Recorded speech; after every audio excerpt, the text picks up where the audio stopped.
Coming to ORS పాయింట్కి మీకు అసలు ఇది స్టార్ట్ చేయాలి, పిటిషన్ వేయాలి అని ఎలా థాట్ వచ్చింది, ఎందుకు వచ్చింది? ఏదైనా పేషెంట్ వచ్చారా సీరియస్గా బాబు?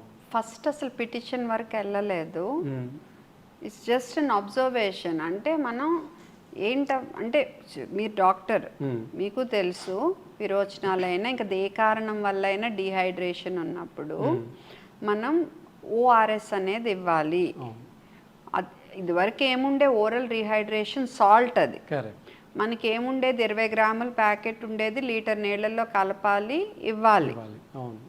ఓకే, సో మనం ఓఆర్ఎస్ అని రాస్తే ఆటోమేటిక్గా మనం ఏమనుకుంటాం, వీళ్ళు వెళ్ళి అదే కొంటారు, అలాగే కలుపుకుంటారు, ఇస్తారు అనుకుంటాం. ఏమనుకుంటాం, మోషన్స్ 2 రోజుల్లో అయ్యే తగ్గుతాయి, పిల్లాడు నీరస పడకుండా బీపీ డౌన్ అవ్వకుండా మనం ఎలాగో ఓఆర్ఎస్ గురించి గైడెన్స్ ఇచ్చాము, పిల్లాడు ఇంప్రూవ్ అవుతాడు అనుకుంటాం కదా. మరి అదే పిల్లాడు ఇంప్రూవ్ అవ్వకుండా బీపీలు డౌన్ అవ్వటం, హాస్పిటల్లో చేర్చి ఐవీ ఫ్లూయిడ్స్ ఇవ్వాల్సి రావటం వస్తే డాక్టర్గా మనకు ముందు నేర్పేది ఏంటి? అది చాలా ప్రతిదీ బాగా అబ్జర్వ్ చేయాలి మీరు అనే కదా నేర్పించేది.